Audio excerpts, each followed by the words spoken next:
De lourdes peines pour les frères Kouninef. Le tribunal de Sidi Mamed d'Alger a condamné mercredi les frères Kouninef à des peines allant de 12 à 20 ans de prison ferme, avec la saisie des biens à l'intérieur et à l'extérieur du pays et des amendes de 8 millions de dinars.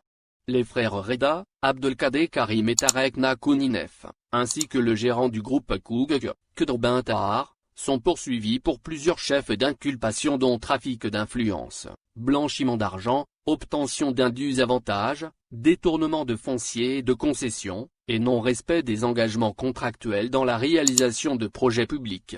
Après un procès qui s'est déroulé du 9 au 14 septembre, le tribunal a condamné Reda à 16 ans de prison ferme, Tarekna à 15 ans de prison ferme et Abdelkader Karim à 12 ans de prison ferme. Le gérant du groupe Kougek dont les frères Kouninef sont les propriétaires, Khedr Ben Tahar, a, quant à lui, été condamné à 8 ans de prison ferme. Les 4 accusés doivent payer une amende de 8 millions de dinars chacun, et leurs biens à l'intérieur et à l'extérieur du pays seront saisis, selon le verdict prononcé par la juge. Leur sœur Souad Nour Kouninef, en fuite à l'étranger, a été condamnée à 20 ans de prison ferme, avec la saisie des biens à l'intérieur et à l'extérieur du pays, et une amende de 8 millions de dinars.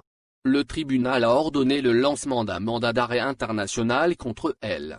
Les autres personnes impliquées dans l'affaire, essentiellement des cadres des ministères de l'Industrie, de l'Agriculture, des Ressources en eau, de l'énergie et des télécommunications, ainsi que d'autres secteurs où le groupe Kougek a obtenu des marchés, ont été condamnés à des peines allant de 18 mois à 3 ans de prison ferme et des amendes allant de 200 000 dinars à 1 million de dinars. La défense a décidé de faire appel du jugement.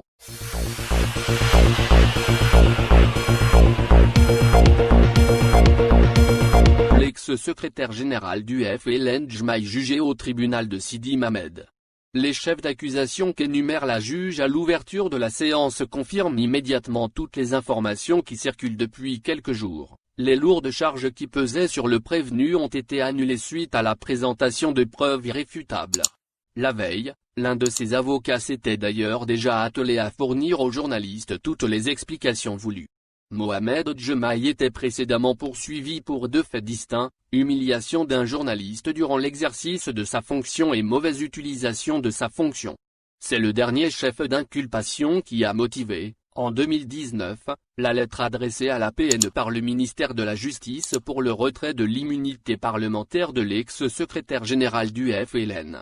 Djemaï est soupçonné de destruction de documents officiels contenant des informations liées à la corruption. Les termes utilisés à cette époque font état d'une perte de dossier. Le mis en cause finit par renoncer à son immunité parlementaire. Il est placé sous mandat de dépôt peu de temps après, en septembre 2019. Sa défense explique que le fameux dossier est finalement retrouvé dans les mois qui suivent. Il est complet. La charge n'a plus lieu d'être. L'accusation qui demeure est celle d'humiliation d'un journaliste durant l'exercice de sa fonction. Le journaliste en question n'est autre que Saïd Bouokba, chroniqueur arabophone bien connu, auteur d'une plainte déposée en 2016 contre Mohamed Djemaï.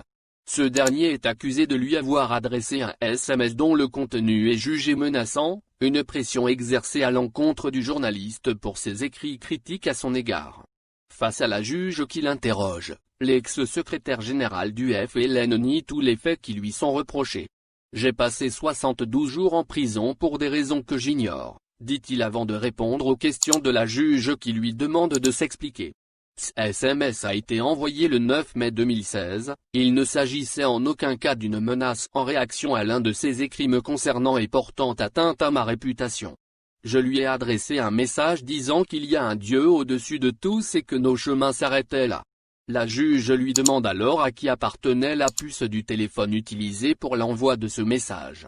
Cette puce est au nom de mon chauffeur personnel, dit-il, auparavant elle appartenait à mon épouse, j'ai fait une déclaration sur l'honneur attestant qu'il n'y avait ni insulte ni humiliation dans mon écrit, cette affaire s'est déroulée en 2016, j'ai livré mon témoignage à la police, je croyais que l'affaire avait été clôturée, mais elle a été réactivée en 2019.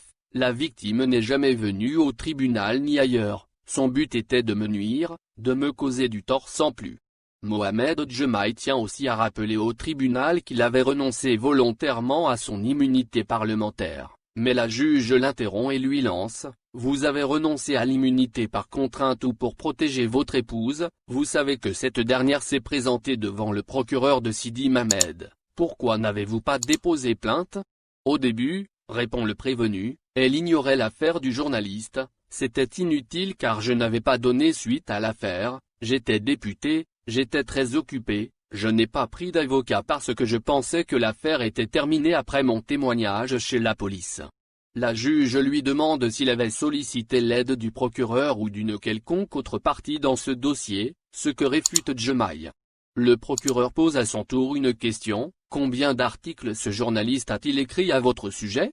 Réponse, de 2016 à 2019, 32 articles ont été rédigés par le même journaliste, ces écrits portaient atteinte à ma réputation. D'autres médias parlaient de moi, me critiquaient mais pas de cette façon.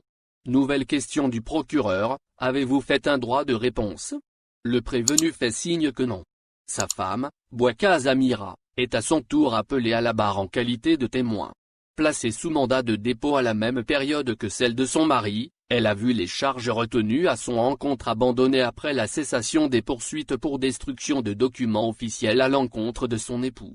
La cour l'interroge au sujet de la puce, « J'étais encore fiancée, dit-elle, quand Djemaï m'a demandé d'acheter une puce, elle était en mon nom puis je l'ai cédée au chauffeur en régularisant l'opération de manière légale. » Son témoignage s'arrête là. Elle est invitée à reprendre sa place pour quitter le tribunal si elle le désire.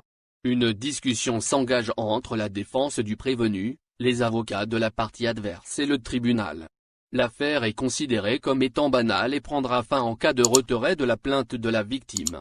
L'avocat annonce que la victime renonce à sa plainte et s'acquitte sur le champ de la procédure nécessaire. Le procureur de la République prend alors la parole pour expliquer que cette affaire n'a rien à voir avec la corruption, mais qu'elle vise à protéger les journalistes durant l'exercice de leur métier. Si chaque journaliste qui écrit reçoit un SMS de ce genre ce n'est pas simple, dit-il. Après un court réquisitoire, il annonce la peine demandée, 3 ans de prison et une amende de 500 000 dinars.